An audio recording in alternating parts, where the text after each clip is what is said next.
Today, the enthusiastic Callum Pitt joins me today from Scotland in League One. How are you doing today, Callum? I'm great, thanks. Thanks so much for having me on. It's an honour. Well, actually, it's an honour for you to come onto my show as well, purely because, as I said to you before, you're an absolute baller, so young as well, playing in Scotland League One, and you've had an absolutely amazing journey up to now. But the journey wasn't that amazing when you were growing up in school. What was that like? It was tough, to be honest with you. I've struggled with dyslexia from as young as I can remember, and to be honest, it was really difficult. My school, funnily enough, told me that dyslexia and dyscalculia didn't exist, which was crazy. So I went for some tests outside of school and managed to get a diagnosis, which as soon as that happened, just made life so much easier. Everything sort of clicked into place. Why I couldn't spell, why I couldn't read like other people. But it was just a crazy one, knowing that there was something that didn't make life as easy, but being told that it wasn't real when obviously it is real. To be dyslexic, so you mentioned that it's harder to spell, harder to write, but what is it like? Do you feel like you are different from the rest? So it's really interesting that you ask that because for me specifically, I know it's different for every person, but I felt very dyslexic growing up, and then I must have been about 12 or 13 years old, and I just flipped a switch in my head where I just said, "Look, I'm going to stop thinking about this. I'm not going to let it hinder me." And a lot of the time, if you ask my friends, my family, I have to be reminded I've got dyslexia now because I don't think about it all the time. So if it plays on your mind, sort of thing, you think about it a lot. I think you're more prone to it, if that makes sense. It's a bit strange. It's definitely a mental obstacle as much as it is a physical sort of thing. So you mentioned then that when you got told you were dyslexic, it was like a weight off your shoulders, if you like. A fact you now understood why things were possibly a bit different to other people. Probably most of the people in your class were not dyslexic, and that may have affected you mentally and psychologically. Did that happen to you? Did you ever feel down about it? Yeah, definitely. Because despite dyslexia, I like to think I'm very intelligent, and I just have a different way of getting to things than other people. It's not a case of not being smart, not being able to do certain tasks. The perfect way is you just get a different route there. So because I'm so creative, enthusiastic, I was always sort of wanting to get the stuff done in class, and it it was not the wrong way, but it wasn't necessarily the right way, if that makes sense. So yeah, it was definitely a weight off my shoulders when I realized that, look, it's not I'm not wrong all these years. It's just that it's something I can't help. Well, to be fair, when you told me what happened to you later down the line, it really didn't affect you. It seems to me. You studied history, PE, physics. I can't even say it. Physiological. I can't even say it. But you studied what seems to be very hard subjects, a lot of wordy subjects, a lot of in-depth analysis on things. Is that what you like to do? If so, why? Why did you like to do the Absolutely. wordy, harder things? I was lucky that in school I was able to have a laptop, so it made studying so much easier. I had spell check. I could read over my stuff so much easier, type it out, cut out spelling mistakes. But I love intellectual thinking, and as crazy as that might sound for somebody that's not gone on to further education, I loved sort of actually subjects in school where I could think about things properly and talk about them with my classmates and teachers. So, being born in Edinburgh, a big city in Scotland, you've got a few major cities, but obviously not in the comparison to what Manchester, London. You haven't got those huge number of cities, but you've got Edinburgh and Glasgow.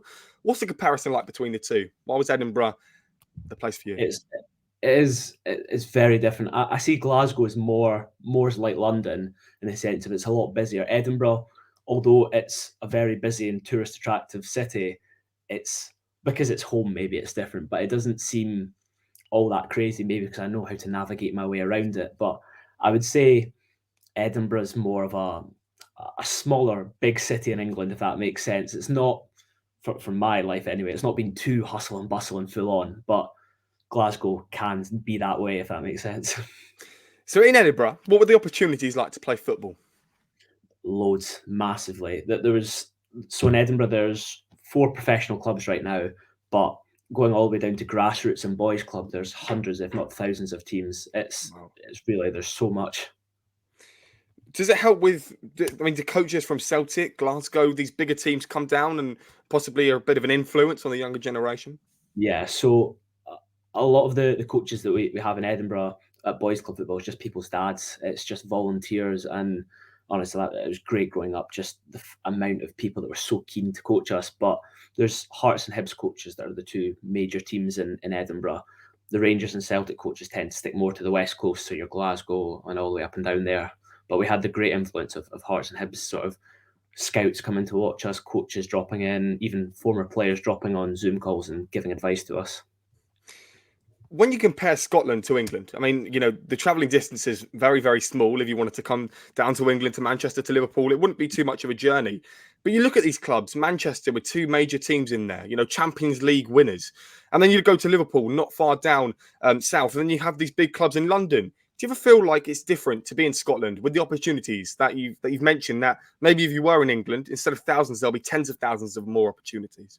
Absolutely, is the number one thing in Scotland. Is there's lots of opportunities to play football, but to progress to the next level and the professional stage, there's nowhere near the amount. So, for instance, in Scotland, there's 4 professional divisions, the same as England, but in Scotland, I think there's only 24 full-time clubs, so only 24 clubs where the boys' only job is football. Whereas in England, every player in the top 4 leagues is full time. National League people are full time. National League North, National League South, even far below that. So, in terms of the professional game, it's a completely different ball game. There's a lot more opportunities, but obviously, it's understandable why. It's a much bigger country. The TV deals. There's so much depth into the reasons why. When I look at Scotland, and I'm talking about the national team, I see a lot of youngsters coming through. Maybe Che Adams, you could put in there, Aaron Hickey. Robertson's towards the end of his career, but a great idol for the younger generation when you look at things in a bigger perspective. Do you expect Scotland to be competing on a bigger stage, maybe because there's been more of an income and fees towards these younger kids? If you asked me 3 years ago, definitely not. But now there's a belief inside Scotland about the national team. You've got McTominay, there's completely different views about him. Scotland, we love him, think he's unbelievable. But then you go down south and he's not as appreciated as much. So I think there's so much hope behind the national team because, like you said, you've got players at Liverpool, you've got players at Man United, and for us, even though Andy Robertson is a massive Celtic fan and he's never played for any team I support, as soon as you see him doing well for Liverpool, as a Scots person, you're just like, you're so patriotic nationally, and you just love it. So I think there's so much optimism about how far this group of players can go. I know a few people up in Scotland, and I can name a few clubs, but I couldn't name you the whole division.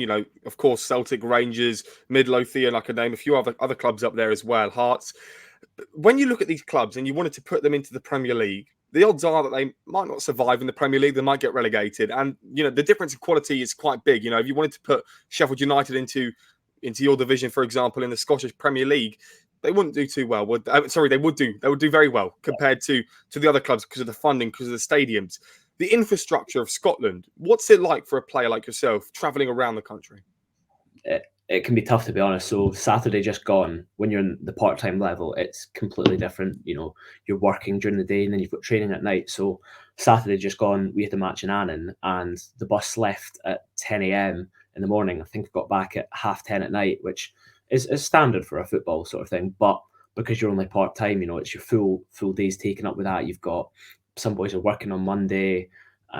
It's there's a lot of travel within leagues in Scotland that in England would seem normal, but when those clubs are full time, it makes such a difference because the boys don't have to worry about getting Friday off from work to travel for the game. They don't have to worry about their nutrition. What are they eating on a Friday dinner? Because their club doctor's got it all sort of planned out. So the scale of stuff is crazy.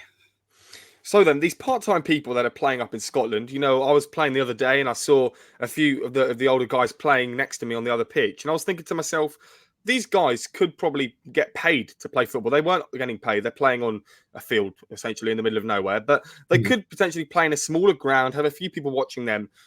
But why? Why don't they? Why can't they just, the people that are on Friday work? Why can't they go ahead and jump up a few more divisions? Because they're probably more than capable to do so. It comes down to money. You're probably, if you're in that cusp of in the League One in Scotland of part time and full time, you're more worthwhile working a job and also playing part time football because you can earn far more money doing that. So, in many cases, I think it purely comes down to finances. Of unless you're in the top division, you can't actually earn enough money to make it a long term and set yourself up after football. But even the players that are playing for Celtic and Rangers, if you wanted to compare their net worth, for example, it's nowhere near Premier League standard. No, that for me, in my opinion of that, it purely comes down to exposure and TV deals. The TV deals in Scotland compared to England are just off the scale. If you look at even the playoff final in England, excuse me, I think it's worth over £100 million. And you look at, if you win the Scottish Cup, I think you earn below £5 million. So it's, the scales are just, nothing's comparable. So you see a lot of players go to England to earn their money, to earn their fame, and then they come back, obviously, because they want to build the game here. But the exposure is just, it's a completely different level. There's so many more eyes on you in England, which obviously the more people watching, the more TV companies want to pay, the more places in Europe you get. It's a knock-on domino effect. As I said to you earlier, I often talk to footballers, that like to go abroad, to places like Vietnam, to Malaysia, into Europe. And, Lithuania really speaks quite big because, he was playing a national league in England, but was good enough to go out there and play full-time pro in the first division in Lithuania. Is there not a visible route for that? Is there no like agents up in Scotland that can help you, players like yourself? There definitely is, but it's a whole niche to it. There's agents that's their specific job is to move people abroad. It comes down to contact, sort of. I don't think for young players, I don't think most of them have the tools to get in contact with these agents. They don't know about LinkedIn. They don't know Which is great, how by to, the way. yeah, unbelievable. They don't know how to carry themselves in a professional sense and speak to people that can make it happen. But I think there's, in general, a large sense of just being happy with mediocrity in Scotland. I think that is our biggest, holds us back in everything, I would say. It's not to bash the country at all. I love it, but we seem to be quite content with just settling for what's okay. But it definitely happens. There was a boy who I know of that was playing non-league in Scotland last year, and he's recently moved out to Hong Kong, and he's playing full-time football there. So it does happen, but it's not common at all. When you were growing up in Scotland, and maybe this was before the time that you got diagnosed with dyslexia, when was the first memory of playing football? Did your parents buy you a ball when you were born? What was that like? I've always had a ball at my feet from as soon as I could walk, but I actually didn't start playing proper organised football until I was 10 or something. So I was quite late to proper football in the conventional sense, but I've always enjoyed being a proper football nerd. I watch everything on TV, always got a ball with me. If I was walking to school, walking in the park, I've a ball with me at all times. So yeah, I'd say that.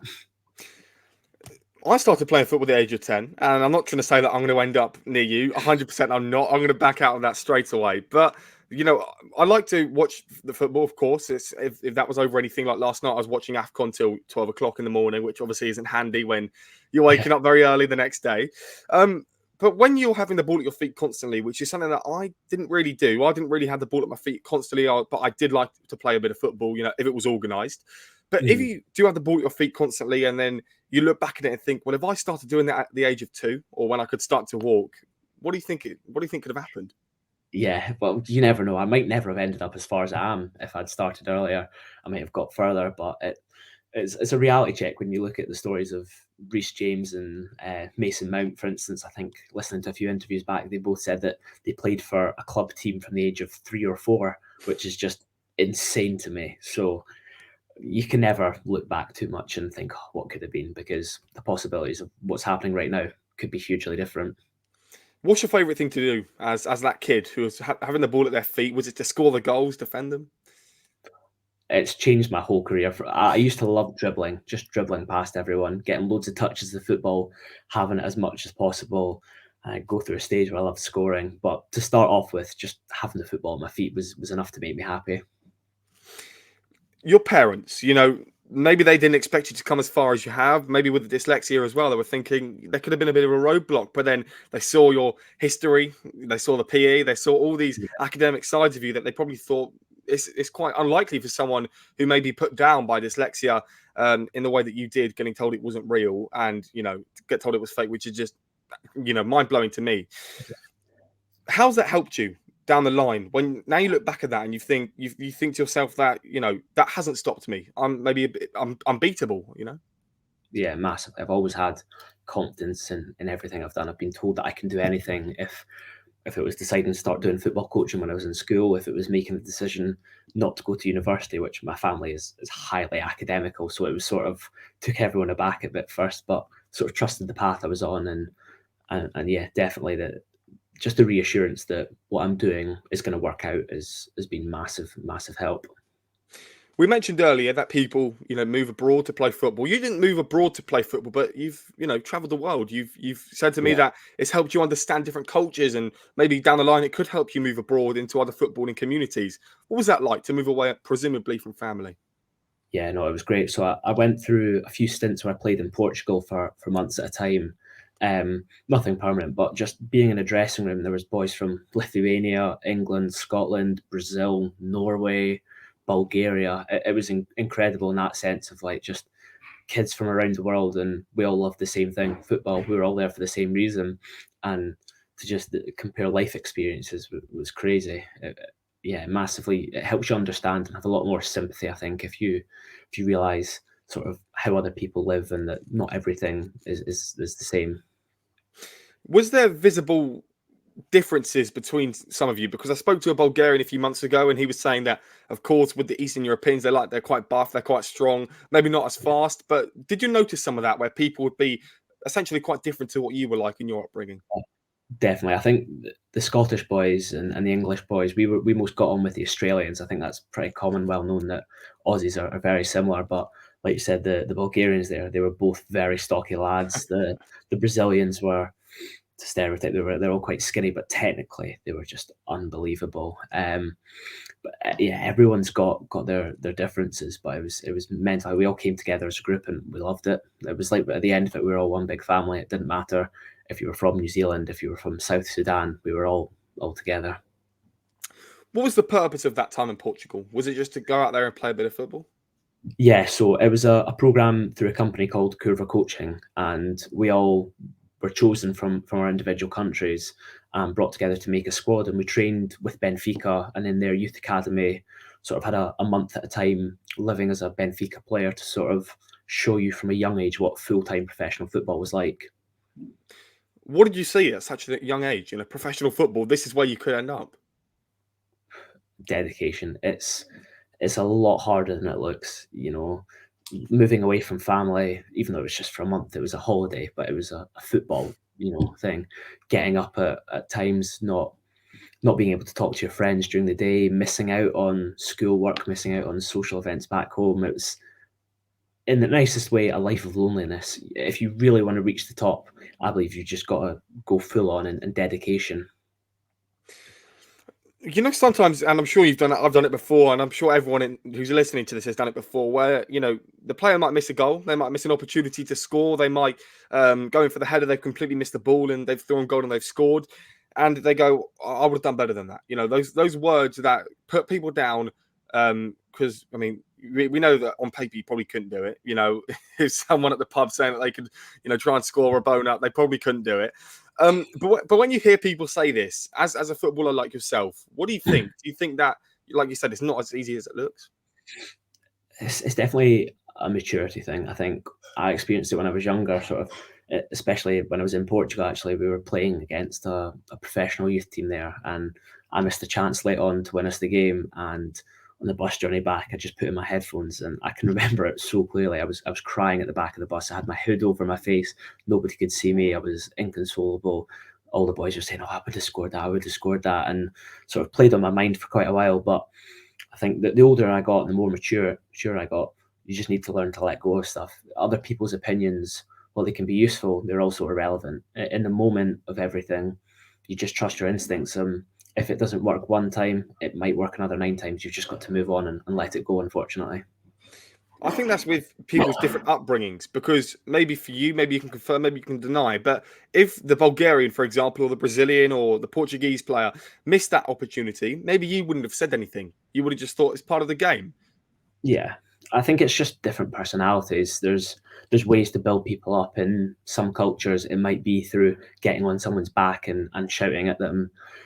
The other club that another boy might play for, it might be through encouragement and building, and another club might just be silence and they just move on from it completely. So absolutely, I think it's just down to individual preference.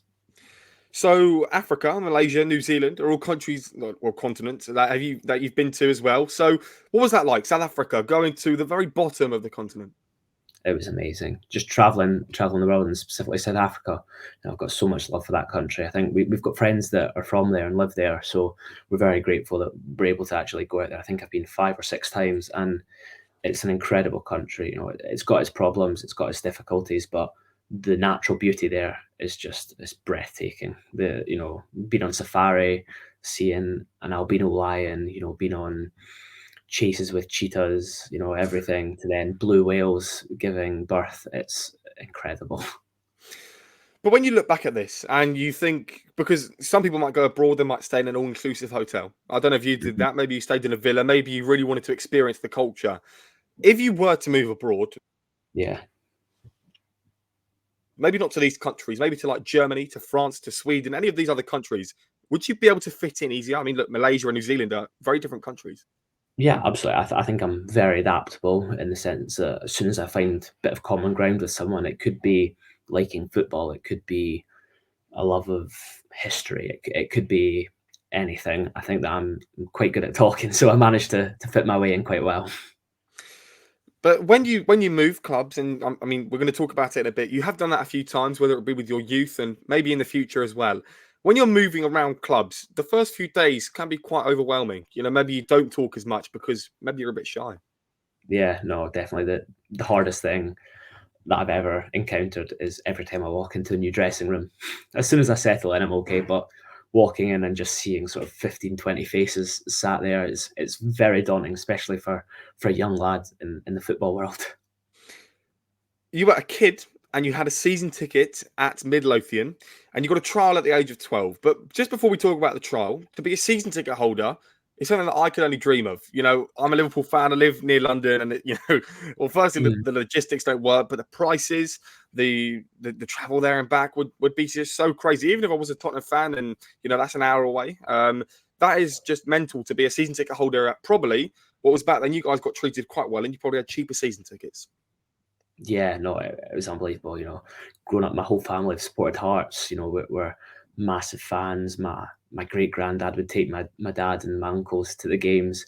So just everything about that club is amazing in my eyes. And then when I was 12 years old, to be able to play for the team that I've supported my whole life, it was incredible, a dream come true, and something that from now until the day I retire from football, or even the day I die, will be one of the most proudest moments of my life. Nothing can beat the feeling of pulling on your own team's colours, and me managed to score for them as well. Even if I was only 12 years old, it was just incredible looking back at it. This morning I was watching a podcast, and they said that this was probably like the late 1960s, early 1970s, where they got to see Chelsea train, right, and they got to see Rod Hullett, they got to see all these great players, and it was like an open training session. But what they were trying to get at is the fact that it was so different back then, how football's evolved. Like they said, so Ruud Gullit, one of the best players, Ballon d'Or winner, he'd kick the ball over. This is the example that they gave. He kicked the ball over away from the goal, and he went up to the people watching and said to this kid, "Go and get the ball."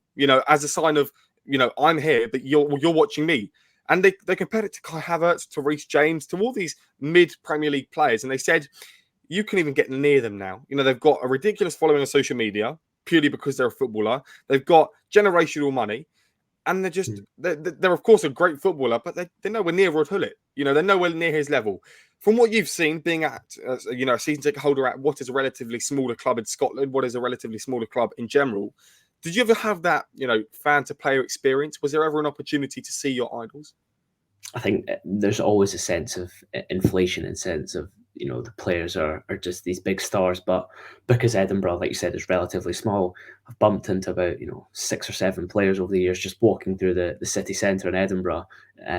Even football camps I've been to. My idol Rudy Scatchell, former Hearts and Southampton player, he was at the camp as well, and managed to just have 5-10 minutes kicking about with him. Which, again, if you compare that to, imagine a wee boy's idols, Harry Kane, there's not a chance that you're going to be able to have a kick about with Harry Kane. It's a completely different ball game, and I think it's because of the different sizes of the cities. Like I said, it's players in Edinburgh. It's not uncommon that you bump into some of them.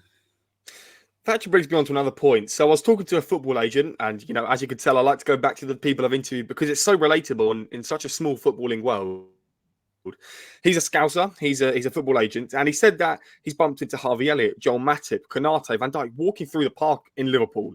I mean, something that I wouldn't even have expected. I thought they kind of hid away in their houses, in their big mansions, playing football, doing whatever they would like to do in private. But as you just said there, it's so they're quite accessible if you think about it. Of course, Mohamed Salah's probably not going to be doing that, but you've got £50 million players walking through a park. Yeah, it's crazy. I think it's when you think about it at home, you're sitting in your bed, maybe you're sitting at your desk. They could be doing the exact same thing. It's it's just a different way of living, I guess, in the sense of where they live, but they still go out and do normal activities. Still got to get the shopping, have a walk. Take their kids to school. It's not a completely different different lives. It's different lifestyle, but it's not an alien one. It's very strange how close yet far away they can be to us. But also, they're quite relatable. Now we see with Nike, we see with Adidas that they're trying to get the younger ones on board, the younger footballers, purely because they're relatable to us. As much as we love Messi, Ronaldo, having a 9-pack at the age of 37 is probably not the most realistic to be having. But now they're getting the younger ones, Haaland, Bellingham, because these are the ones that you could be 10 years younger than him. You could be 5 years, you could be 2 years, and you're thinking this guy's playing for the best team in the world ever in history. And it's not even that far away. Obviously, trying to get people on board to buy their stuff, but whatnot. But anyway, so you went on trial with Midlothian, and you were there for about 4 months at the age of 12. At 12, you got to go on trial with your favourite club. What was that like? What even happened? How did you get the opportunity? So I was just playing for my local boys' club with my friends from school. I'd only been playing for the team for under a year, and some of the scouts had came down to watch my games. I was a completely different player back then. I loved scoring goals, so word was sort of getting around. I was scoring quite a lot, and scouts came down to a few games. They liked what they saw, and I got invited into training, and it sort of just flew from there. And although it was technically just a trial, I was there for 4 months, which is an incredibly long time to be on trial.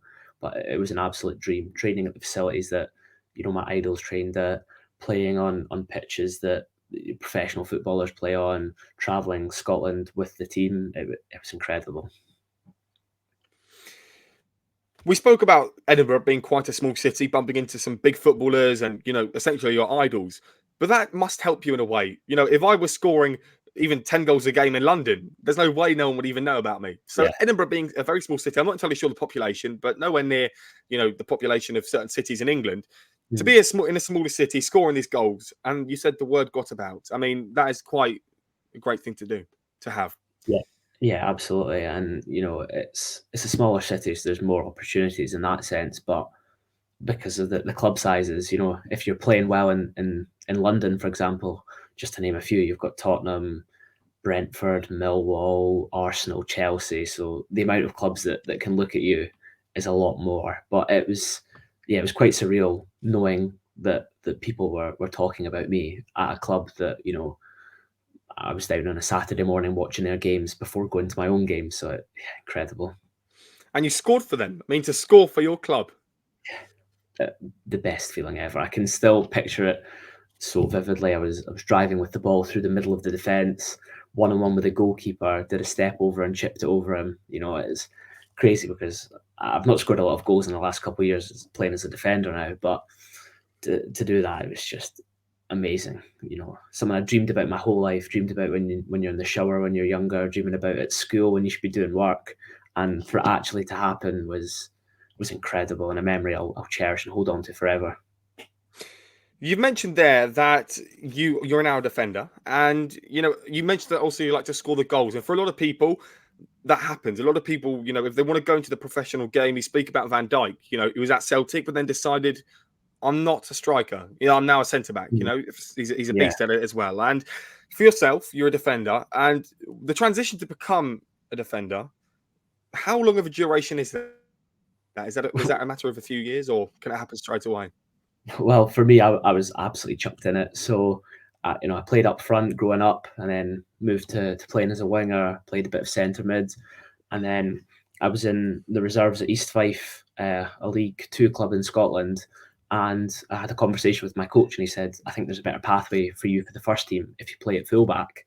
So sort of just thinking about it, listening to his advice, and I think that was on the Wednesday night at training, and on the Friday night I was starting in the league for the under-20s at fullback. So I was just chucked into it completely, and even now I'm still learning how to properly play as a fullback. But yeah, it was a crazy sort of thing where some things come naturally to you straight away, and 2.5 years down the line I'm still learning certain aspects to it. Again, I spoke to someone the other day, and they said, or maybe it was a podcast, maybe I don't really remember, but I was talking, I think, to somebody, and they were saying that you have to compare yourself to people that are similar to you. You know, if I wanted to be a left back for a national league team in England, you know, you wouldn't be comparing me to Robertson. I shouldn't be looking at Robertson's highlights. I shouldn't be looking at how Robertson is as a player. I should be looking at people that have come the same pathway, come through National League, and now maybe in the Championship or League One. Who do you look up to now? It's a hard one. I think that the way the modern game's evolving as a fullback, it depends what style your team plays. So my club right now, we play overlapping fullbacks getting up and high. So, you know, maybe if you looked at 3 years ago, that would be how Trent plays. But if I was to look at him now, he's more of an inverted fullback. So I think the modern game's changing so much. It's really hard to sort of pinpoint a specific player that fits my exact style, because, like I say, teams are changing every single week they play. The formations are changing. You know, 5 years ago, Conte at Chelsea was playing 3-4-3. Every single team in the league wanted to play it, and now it's sort of that 4-3-3 with inverted fullbacks role. So it's quite hard to narrow it down.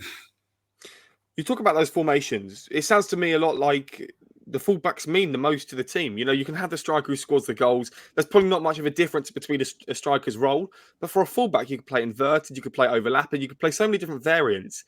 But there's a word that is a completed fullback. Does that mean you could play in all those positions, or does that mean you're just good at all of them near enough?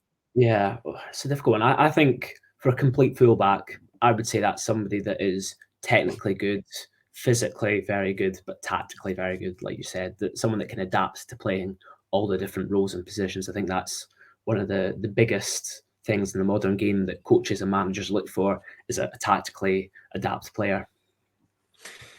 You were educationally different, is what you said to me. But there seems to be, like we spoke about, history, PE, but now also learning. You know, you said 2 years down the line, you're still learning how to be the fullback that you are.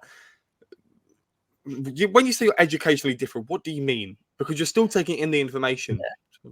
I think the way it processes is different is the easiest way to explain it. So when I was in senior school and high school, when I was younger, I had a newspaper route that I would do for my local shop. And the guy told me, this is the route, this is the way it always gets done, this is what you do. Perfect, great. It'll take me 45 minutes before school to do.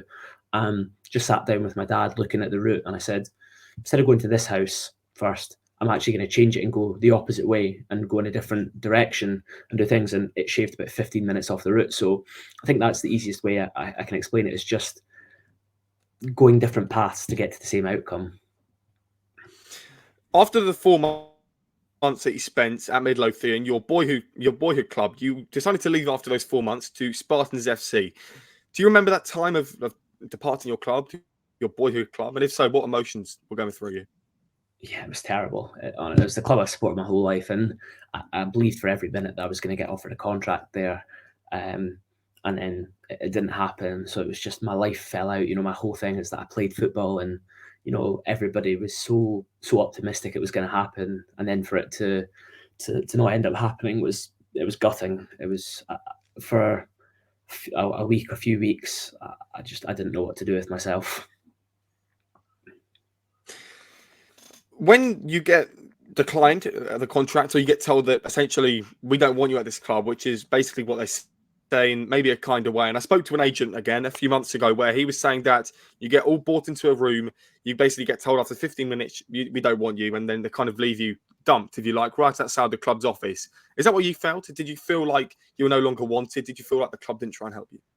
Yeah, there's definitely a sense of abandonment. You know, you get a form, a piece of paper, and it sort of tells you what you've done well, what you've not done so well. But then, you know, they give you all the talk of, we'll keep monitoring you in the coming weeks and months, and, you know, we'll give you a call again soon, either to have you back in, or, you know, we can help you out with other clubs or stuff. But it was just radio silent. There was nothing there. I didn't know what clubs to go to. I didn't know if they were going to get back in contact. So it was good in the sense of I had hope consistently that it was going to happen again. It didn't end up happening again, but it was a very tough thing to deal with as a kid. Sort of, obviously, your parents know better. They know realistically they're not gonna follow through and everything, but definitely a sense of just loneliness in a football way.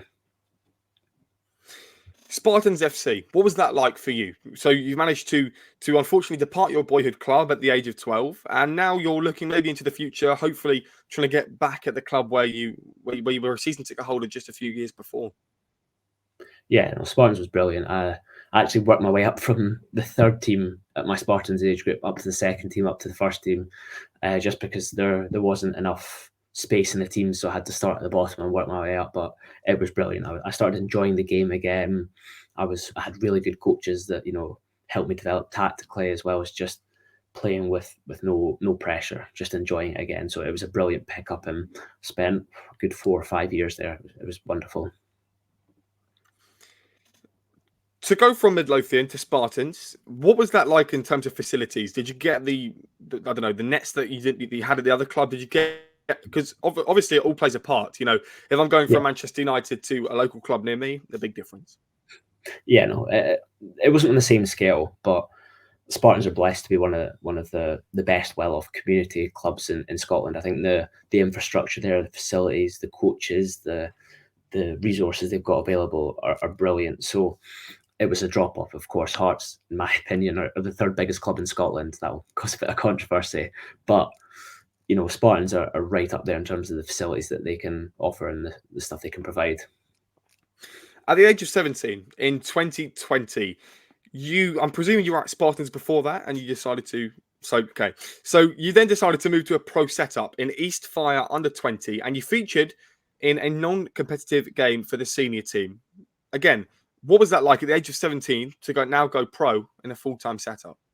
Yeah, so East Fife, it was brilliant. It's about an hour and a quarter away drive, which again, if you're in England, doesn't seem too far. But for me, I think I was one of only three lads that weren't from the local area, so it was a bit different. They all knew each other for ages, all the players. But it was brilliant to get that taste of professional football again and what it was like. You mentioned that a lot of these people were, mates since they were younger, which might have stumbled you in a way that how can I compete with these people? How can I fit in? These guys have been together for 5 years. I've just come through the door. Did that ever stop you getting to know them? How did that end up happening? Did you ever go out with them for dinners or parties?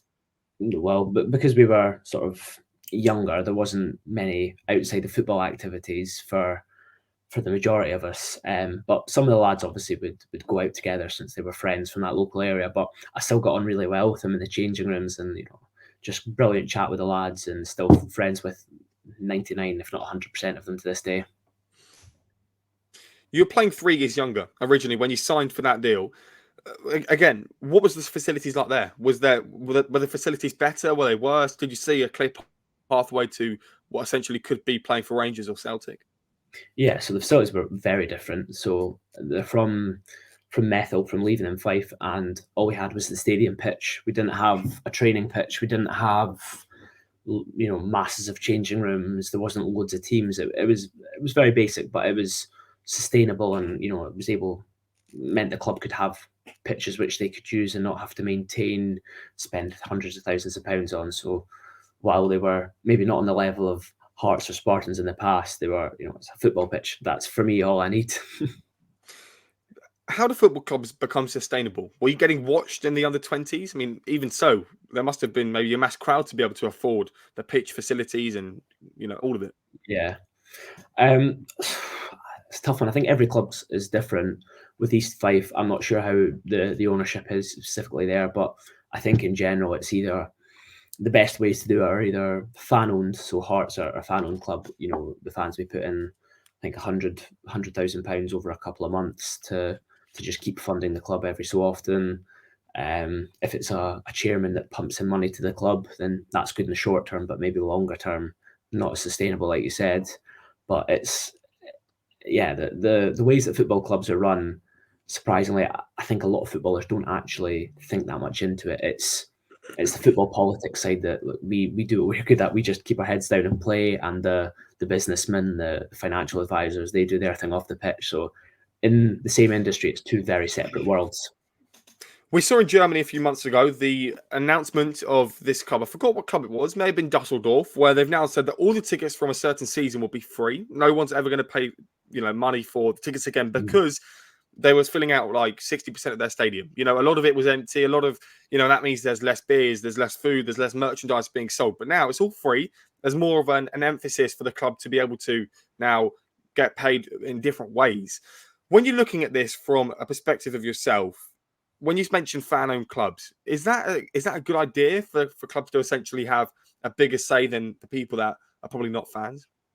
Yeah, absolutely. I think the best, well, to a certain extent, I think for the fans to have a large voice in the club is essential.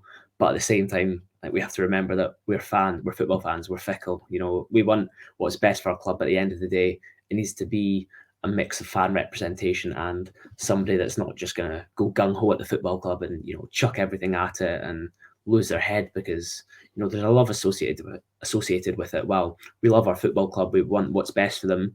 Maybe that can get in the way at times. So a healthy combination of both, I think.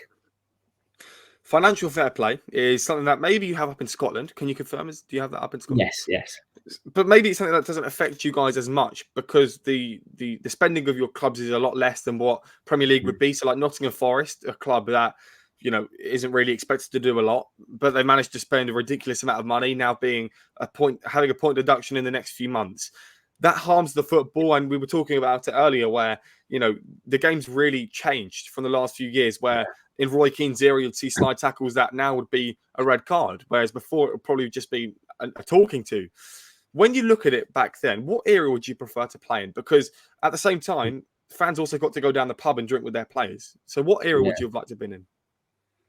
For me, the modern game, I think that's maybe a bit controversial. A lot of people love old style football, but the tactical side behind how the game is now, I love that. I get a buzz off the tactic side of it. So the game is so meticulous now. Everything to the last detail is planned. I saw an interview with Jack Grealish where he was talking about in the build up to a Newcastle game, he was playing left back in possession of the ball, which is crazy. But I love that sort of, not just the fact that that's happening, but the why. Why is that happening? Why is he in those positions where in the older game, well, very enjoyable for a lot of people. I think there's maybe less of that side of it.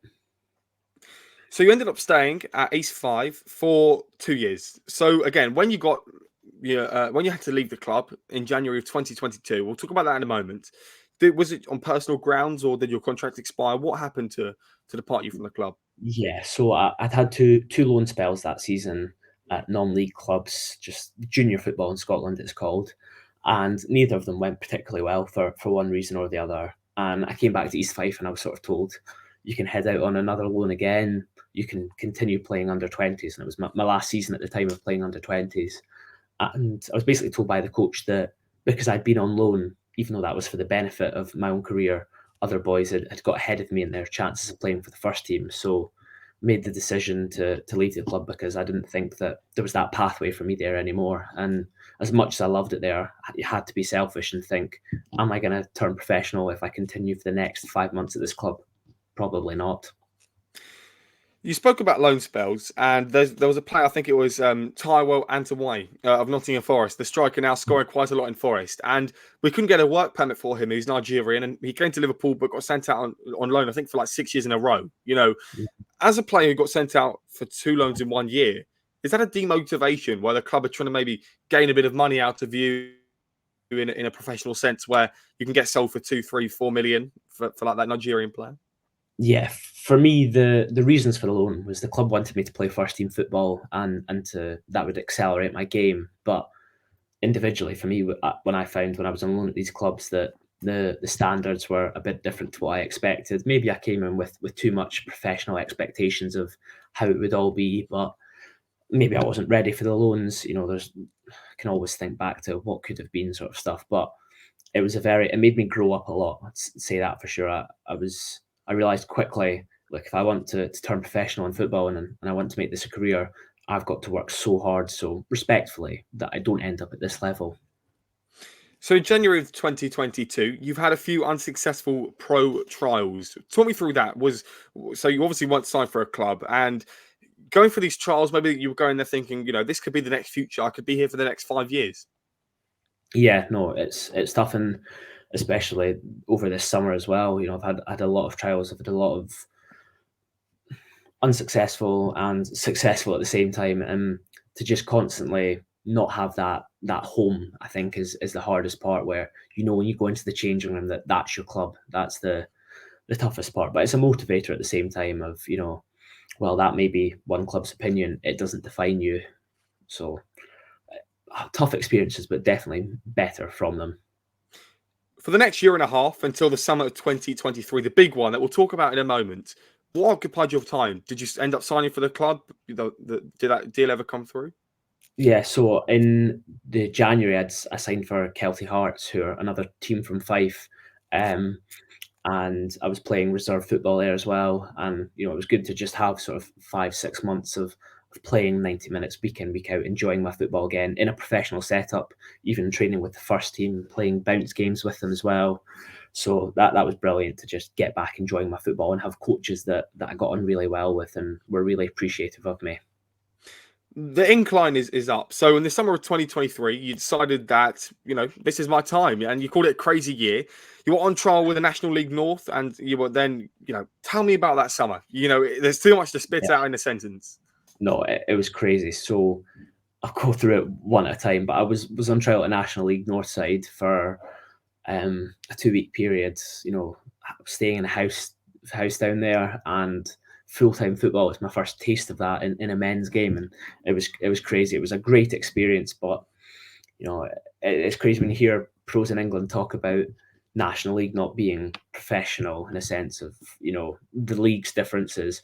For me, it was everything. It was full time football. It was the only job these people had was football. So it was an unbelievable experience. But unfortunately, I picked up a wee knock while I was down there, which didn't allow me to go in every training session. And the trial games I played for them, I wasn't 100%. So it was not a case of not being good enough, but it was just unfortunate timing. And there's a lot. So then I came back up to Scotland, and I was with a League Two club in Scotland for a good month, just throughout pre-season training with them, playing games, and sort of came to the end of the time there, and they said they would happily offer me a contract, but they would probably just send me out on loan. So for the sake of that happening, I may as well just sign for a club at the level they'd put me out on loan to, as it would make more sense for me future, which was tough to hear because I loved every minute there. It was a great club. Had a great time there, but ultimately the right decision. For the next couple of months, I bounced around 3 other teams, just picking up minutes wherever I could, keeping myself ready for an opportunity at a level that I wanted to stay at. So I was playing with non-league sides in Scotland, just getting minutes. I was even traveling 2.5 hours just to get to training 3 times a week, spending ridiculous amounts of fuel money.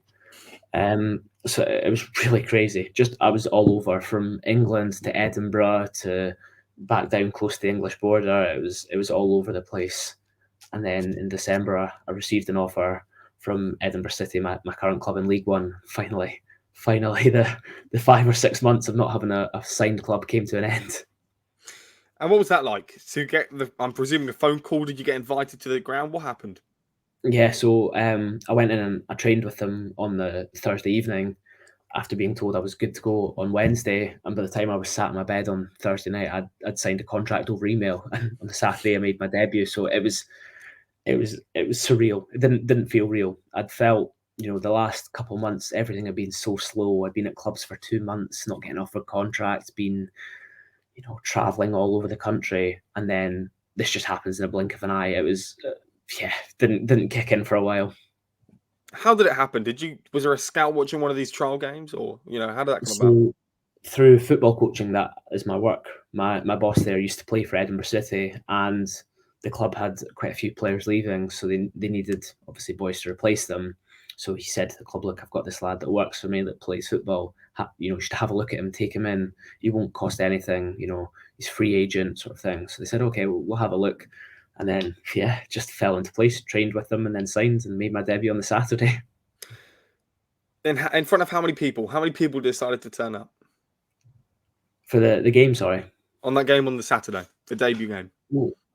So it was an away game. So we were playing Queen of the South, which is in Dumfries and Galloway, close to the border. But I believe there was about 1,500 people there, which, you know, in the That's grand scheme crazy. of things, isn't a lot. But when, you know, you go from 6, 7 months ago, I was playing in front of parents and grandparents for reserve football, to now people paying their hard-earned cash to come and support us. You know, people from Edinburgh made a 2.5 hour, you know, journey to just come and support us. It was crazy.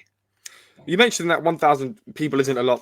That's a very big number. Like you said, all of these thousands of people are working. A lot of these thousands of people Yeah. are working. They've decided to say to their family, "I'm going out to watch Edinburgh City today. You know, take it or leave it." A lot of them would do that. So the championship, the EFL Championship in England, and the non-league, the systems often, these two leagues are often described as hard to escape. It's hard for players to, or as clubs to come up, to be able to stay afloat, to be able to have the funding of these people coming to watch them. And, you know, sometimes it's very difficult for clubs to immediately bounce back, you know, when they get relegated from the Premier League. We see Norwich City struggling now. So you did get offered 2 verbal contracts before this, and they got pulled away at the blink of an eye. 2 contracts. What happened? What you mean? You probably can't even tell me why, but why did you think that happened? Um, the first instance, I think it was the club were struggling in their league at the time, and since then they've actually had a full new squad come in. So I think that was just a turbulent period for the club where they were just going through a lot of change.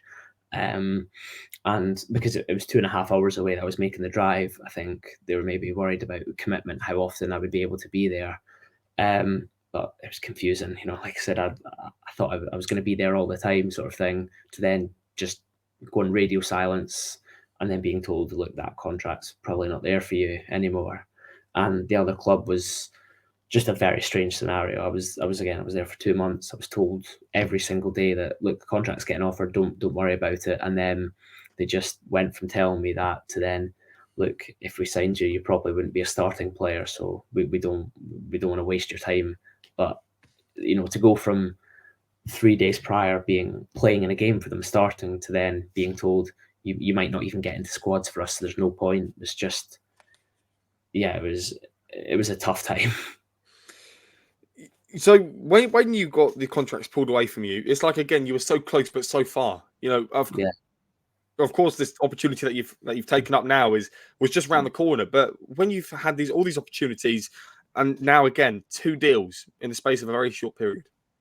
Yeah, no, there was definitely points where I thought, is it worth me trying at clubs? I'm not signed anywhere. The season's underway.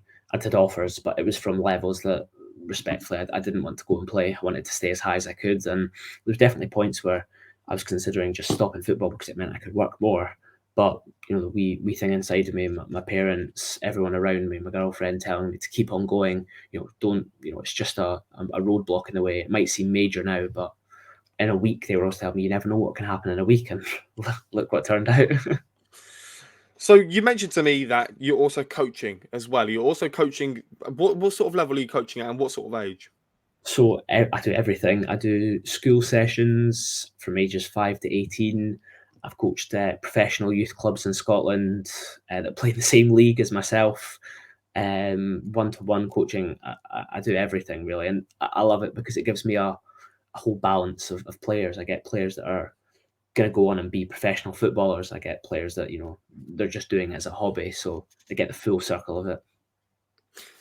You mentioned that you like the tactical side of the game. You know, you like to understand the insights, and maybe that goes back to your school days of history, PE, and all these amazing subjects that you like to do, and understanding the insights of the game a lot more. But to be able to influence the next generation of maybe professional footballers, maybe people that would just like to go on and play a bit more Sunday league, to influence these people, maybe in 15 years when you go to watch them and they've done the thing that you've told them to do 15 years ago, how would that make you feel? And when you're doing it in the moment, when you're guiding these children, what does that make you feel?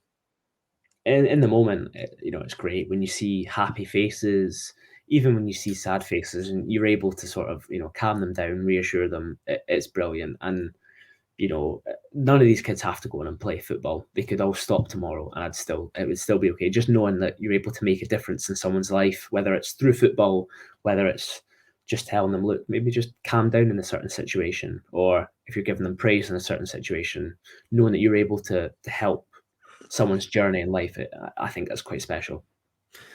When you were in this dressing room, this dressing room at Edinburgh City, and you decided that you might want to stay there for a few more years, maybe you would like to jump the boat and maybe go up a few more divisions and maybe hit the Championship, hit the Premier Division. You never know. And the contrast in dealing with children and dealing with a men's dressing room is two very different things.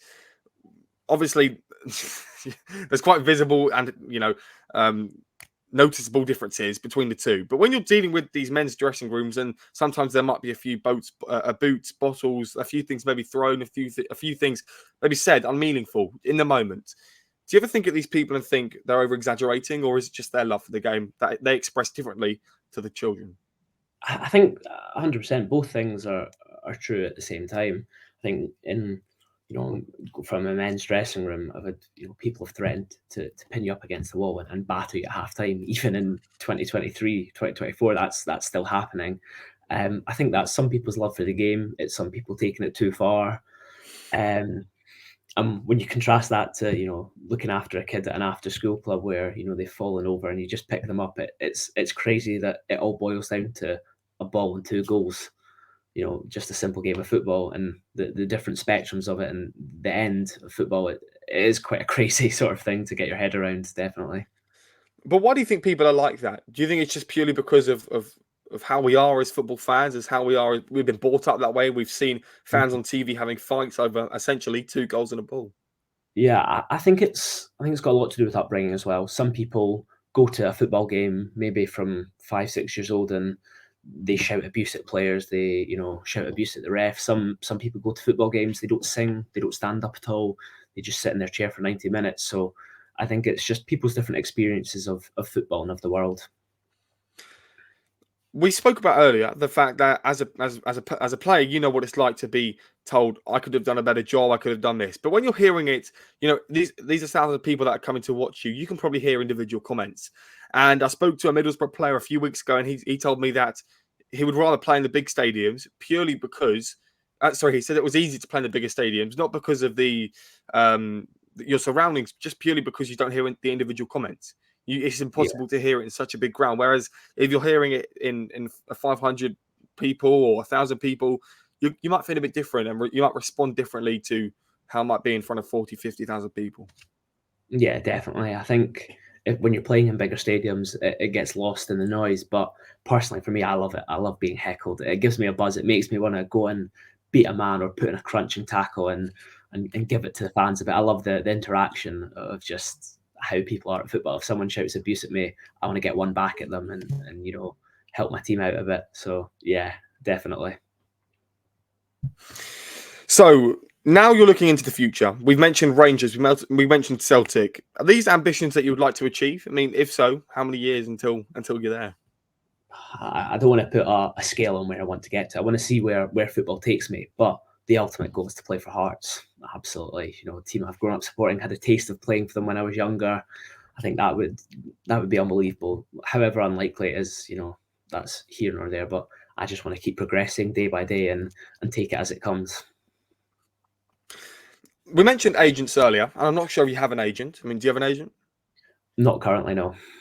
So obviously there's loads of agents out there that are trying to help you get these moves. But at the end of the day, it comes down to a bit of luck. Essentially, if this club doesn't want you, but this agent's good mates with the club, it might not work. Simple as that. If you think about the opportunity to go abroad, and we mentioned your traveling experiences, and you mentioned that you're very adaptable to cultures and elsewhere, is there a certain country where you would like to play? Is there a place that you maybe wouldn't like to play? I think for football, I would travel anywhere. The culture of the country, the whereabouts it is in the world doesn't faze me. For football, I'll go anywhere. I think a country that would suit me the most would probably be, for a foreign country, Australia, just because it's so similar to the UK in terms of a seamless transition. But I wouldn't rule out anywhere, honestly. I'd play in Colombia, I would play in Wales, I'd play in New Zealand, wherever it is, I'd go there for football. But would you rather do that then play up in Scotland. No disrespect to Scotland, but again, I was talking to a professional who's played in all sorts of countries in Malaysia. But for example, in Malaysia itself, you know, he got offered by the Grand Prince to be able to go over there and play football. He got offered all of this amazing money. They put him up in 5-star hotels. They've amazing facilities, huge stadiums, maybe not always full and sold out, but again, you're playing in these amazing arenas, top facilities for those countries. Is that not a route that you would like to go and experience, or when you look back at it, would England, the United Kingdom, just be the place for you? Absolutely. I'd love to travel. I think, obviously finances do get taken into account. I think for 99% of footballers, they're not going to make enough money through football to live off of it long term. So, everything is a financial decision. Can you move to this club and then afford a house after? Is it sustainable? Is it just a quick bit of cash? So I think that does get forgotten about in general, that while they may be stars, they may be on social media, it is a job at the same time. So, I would go anywhere if the conditions were right, definitely. Callum, it has been an absolute pleasure talking to you for the last hour about your career, the dyslexic side of the game, for you personally that you've experienced, but now you've managed to overcome, and now you're in Edinburgh City, hopefully legend one day when you look back on things. Callum, it's been an absolute pleasure, and thank you very much for joining me. Thank you so much for having me on.